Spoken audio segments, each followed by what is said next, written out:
আল্লাহ রাব্বুল আলামিন রমজান মাসের সিয়াম রোজা ফরজ করেছেন নবী করিম সাল্লাল্লাহু আলাইহি ওয়াসাল্লামের হিজরতের পরে দ্বিতীয় হিজরিতে।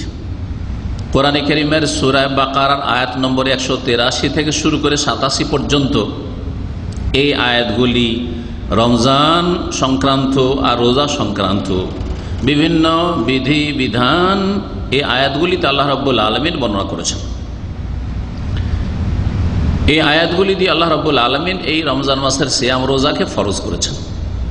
তাহলে দ্বিতীয় হিজরিতে রোজা সিয়াম ফরজ হইল 2 বছর মদিনায়, আর নবুয়তের জিন্দেগি নবী করিম সাল্লাল্লাহু আলাইহি সাল্লামের মক্কায় কত বছর?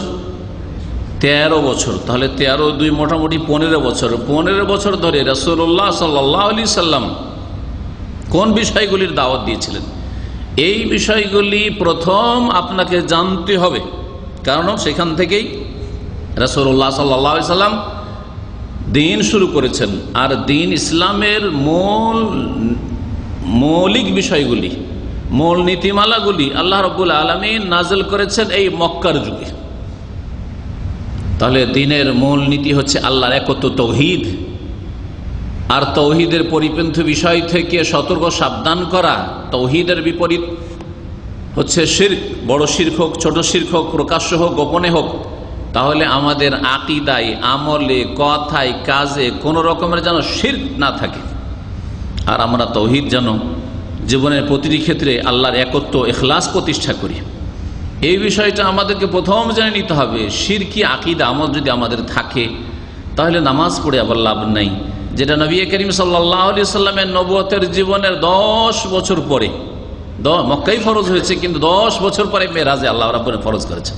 তাহলে প্রথম 10 বছর নামাজও আসেনি, যাকাতও আসেনি, সিয়াম রোজাও আসেনি, হজও আসেনি। তাহলে ছিল কি? সেই বিষয় থেকে আপনাকে শুরু করতে হবে। আপনি যেমন দুর্গা পূজা থেকে মুক্ত হবেন, তেমন দুর্গা পূজা থেকে মুক্ত হবেন। যেমন খাড়া করে পূজা করবেন না, তেমনি শুয়ে পূজা করবেন না। হ্যাঁ, যেমন প্রতিমা পুতুল পূজা করবেন না, তেমনি কবর মাজার পূজা করবেন না। জীবিতরও পূজা করবেন না, মৃতরও করবেন না। বরং ইবাদত বন্দি করবেন একমাত্র আল্লাহর। ওয়াবুদুল্লাহ ওয়ালা তুশরিকু বিহি শাইআ, আল্লাহর ইবাদত করো, তার সাথে কোনো কিছুকে শরীক করিও না। শিরক মুক্ত হয়ে তাওহীদ প্রতিষ্ঠা করে ইখলাসের সাথে আল্লাহর সন্তুষ্টির জন্য যা কিছু করবেন আল্লাহর সন্তুষ্টির জন্য, দুনিয়ার কোনো গরজও নাই। আর তারপরে 5 ওয়াক্ত সালাত আদায় করবেন, কারণ রোজার আগে 5 ওয়াক্ত সালাত ফরজ হয়েছে।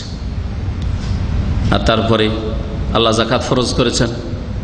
আর তারপরে আল্লাহ সিয়াম, চতুর্থ স্তম্ভ আল্লাহ পাক সিয়াম রোজা ফরজ করেছেন। এই রোজা সম্পর্কে দু একটি আয়াত শুনে মহান আল্লাহ ইরশাদ করছেন, ইয়া আইয়ুহাল্লাযীনা আমানু কুতিবা আলাইকুমুস সিয়াম, হে মুমিন সকল, তোমাদের উপর সিয়ামকে, রোজাকে বিধিবদ্ধ করা হয়েছে, ফরজ করা হয়েছে। আল্লাহ সিয়াম বলেছেন, আর না হলে সওম বলেছেন কোরআনের ভাষায়, হাদিসের ভাষায়। রোজা কোনো আরবি শব্দ নয়। সুতরাং এই তর্জমা না করে, ফার্সি না বানিয়ে, উর্দু না বানিয়ে দিনকে, ইসলামকে আরবিতে রাখাই ভালো। যেই পরিভাষা মুহাম্মদ রাসূলুল্লাহ সাল্লাল্লাহু আলাইহি সাল্লাম ব্যবহার করেছেন, সিয়াম বলেন, কুতিবা আলাইকুমুস সিয়াম, তোমাদের উপর সিয়াম ফরজ করা হয়েছে। আর না হলে মারিয়াম আলাইহিস সালাম, ঈসা আলাইহিস সালামের মায়ের ভাষা, ইন্নী নাযারতু লির-রহমানি সাওমা, আমি দয়াবান রহমানের জন্য আমি মানত করেছি সওমের। কিন্তু আপনাদের বুঝার জন্য অনেকে বুঝবেন না, যার ফলে 1-2 বার মাঝে মাঝে আমি রোজা বলছি। আমি বলছি না যে বলা ওইটা হারাম, কিন্তু আমি মনে করি যে সেগুলি না বলে কোরআনী শব্দ, হাদিসি শব্দ ব্যবহার করাই হচ্ছে সুন্নতি তরিকা, সালাফে সালেহিনের তরিকা। তোমাদের সিয়ামকে ফরজ করা হয়েছে, কামা কুতিবা আলাল্লাযীনা মিন ক্বাবলিকুম, তোমাদের শুধু ফরজ করা হয়নি যে বড় দিনে তোমাদের মাথা ভারী হয়ে যায় যে এত বড় দিনে রোজা রাখবো কি করে। রোজা সিয়ামে এত উপকারিতা রয়েছে, ফায়দা রয়েছে যে প্রত্যেক যুগের মানুষের উপর ফরজ করা হয়েছে, প্রত্যেক সম্প্রদায়, জাতি, উম্মতের উপর ফরজ করা। কামা কুতিবা আলাল্লাযীনা মিন ক্বাবলিকুম, যেমন তোমাদের পূর্বের জাতিগুলির উপর রোজাকে ফরজ করা হয়েছিল। লাআল্লাকুম তাত্তাকুন, রোজার বহু উপকারিতা রয়েছে, কিন্তু মুখ্য উপকারিতা হচ্ছে যাতে করে তোমরা পাপ মুক্ত হইতে পারো, গুনাহ থেকে বেঁচে থাকার মতো যোগ্যতা তোমাদের মধ্যে তৈরি করতে পারো, তাকওয়া অর্জন করতে পারো। তাকওয়া মানে হচ্ছে বেঁচে থাকা। আল্লাহ রাব্বুল আলামিনের সন্তুষ্টির জন্য আর আল্লাহর আযাবের ভয়ে।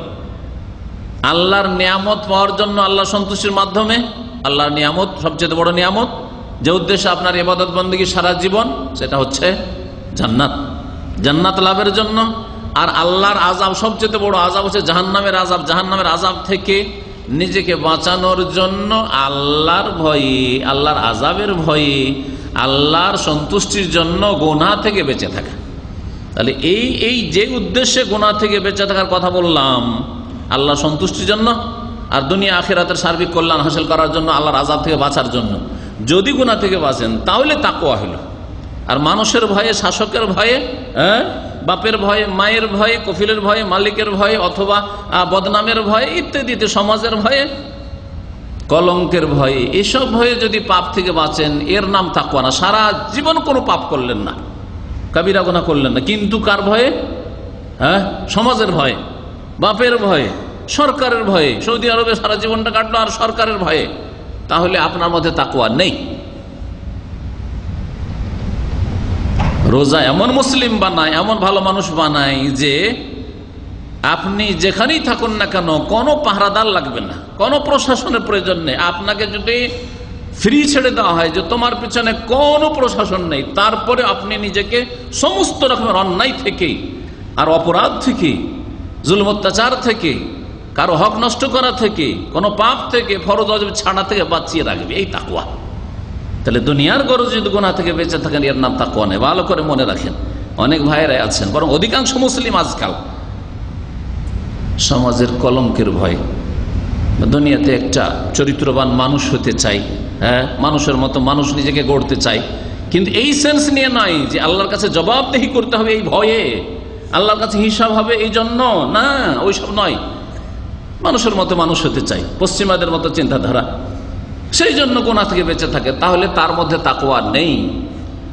রোজা সিয়াম এমন মুসলিম বানায় যে আল্লাহর ভয়ে, পরকালের মুক্তির আশায় আর আল্লাহর আযাবের ভয়ে গুনাহ থেকে বেঁচে থাকার মতো মুসলিম আপনাকে তৈরি করে। রোজার মাধ্যমে ট্রেনিং হয়ে যাচ্ছে আপনার, যে গুনাহ থেকে কেমন করে বাঁচতে হবে। জায়েজ কাজগুলি, মাগরিব হয়ে গেল সব জায়েজ, সেই কাজগুলি দিনে করছেন না আপনি। বহু কাজ নিষিদ্ধ, পানাহার নিষিদ্ধ, সহবাস নিষিদ্ধ, ইত্যাদি ইত্যাদি ইত্যাদি, যেগুলি জায়েজ সেগুলি বহু নিষিদ্ধ। আর যদি জায়েজগুলি নিষিদ্ধ হয়ে যায়, রাত্রে জায়েজ, প্রতি রাতে জায়েজ রমজানের, কিন্তু দিনে জায়েজ নাই, ঠিক কিনা? তাহলে যেগুলি রাতেও হারাম, দিনেও হারাম, অশ্লীলতা, ফাহিশা কথা কাজ, ব্লু ফিল্ম দেখা, জেনা করা, খুন করা, বেঈমানি করা, আত্মসাৎ করা, ইত্যাদি ইত্যাদি, এগুলি এমন কোন রাত দুনিয়ার আছে যেই রাতে জায়েজ হয়ে যায়? এমন কোন দিন আছে বা মুহূর্ত আছে যে কিছু মুহূর্তের জন্য বেঈমানি করা, আত্মসাৎ করা জায়েজ হয়ে যায়? হয় নাকি? কখনো না। তাহলে সেগুলি থেকে বাঁচার মতো আপনার মধ্যে শক্তি তৈরি করে দেয়, এনার্জি তৈরি করে দেয় এই সিয়ামে। এই জন্য যারা সিগারেটের বদ অভ্যাস রাখেন, হারাম অভ্যাস রাখেন, যারা জর্দার বদ অভ্যাস, হারাম অভ্যাস রাখেন, বিড়ির হারাম অভ্যাস রাখেন, সারাদিন ধরে রমজান মাসে যখন এই হারাম খেলেন না, ট্রেনিং হয়ে গেল, আর একটু সবর, সারাদিন সবর করেছেন, ধৈর্য ধারণ করেছেন পানাহার থেকে আর বিভিন্ন রকমের শরীরের চাহিদা থেকে, আর কয়েক ঘন্টা সবর করে নিলেন, তাহলে রাতটাও সবর করে নিলেন, আর তারপর এইভাবে 30 দিন আপনি সবর করে ধৈর্য ধারণ করলেন গুনাহ থেকে। দেখা গেল এই 30 দিনের মাধ্যমে আল্লাহ রাব্বুল আলামিন আপনার ভালো করে তরবিয়ত করে দিলেন। এই তরবিয়ত, এই প্রশিক্ষণ দেওয়া হয় এই রোজা, এই সিয়ামে, লাআল্লাকুম তাত্তাকুন। আল্লাহ বলছেন যে ভারী ভারী মনে করি, আইয়ামাম মাদুদাত, হাতে গোনা তো কয়েকটা দিন, মাত্র কয়েকটা দিন, কত দ্রুত চলে যাবে আপনি চিন্তা করতে পারেন না। বরং একটা নেক মানুষ, ভালো মানুষের জন্য, হাইরে এত তাড়াতাড়ি রমজান চলে গেল, আরো যদি কিছুদিন পেতাম ইবাদত বন্দি করতে পারতাম।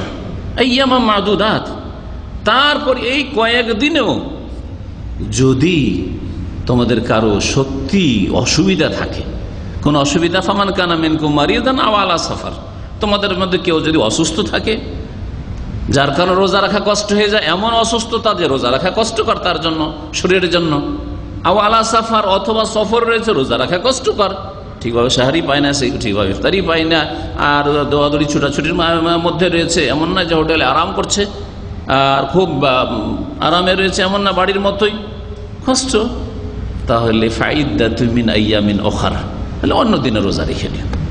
যদি আরামের সফরও জায়েজ আছে, কিন্তু যদি আরামের সফর থাকে, যেমন মক্কা গেছেন, মদিনায় গেছেন, আপনি ইবাদতবন্দি করছেন, রোজা রাখবেন না?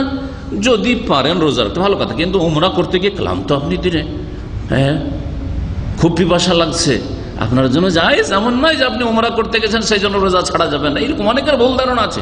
আরে নেকির কাজে এসছি, সবের কাজে এসছি, তো রোজা ছাড়া সফরের কারণে এটা কি গুনার কাজ? ওটাও তো নেকির কাজ, আল্লাহরই নির্দেশ, আল্লাহরই ছাড়, আল্লাহর সাদাকা, আল্লাহ সাদাকা করেছেন। ফাকবালু সাদাকা, তো কসরের নামাজ সম্পর্কে নবী করিম সাল্লাল্লাহু আলাইহি ওয়াসাল্লাম এই কথা বলেছেন যে আরে কসরের নামাজ আল্লাহর দান, আল্লাহর সাদকা। আরে সাদকা আল্লাহ যদি করেন তো নেবেন না? আল্লাহর সাদকা, এমন নয় যে কোনো মানুষ সাদকা যাকাত দিচ্ছে আর আমি কেন সাদকা খাবো, রব্বুল আলামিন দান করছেন। তো আল্লাহ পাক ছাড়ও দিয়েছেন, এইরকম কিছু ক্ষেত্র রয়েছে যেগুলি মাসলা মাসাইল বলতে যাব না।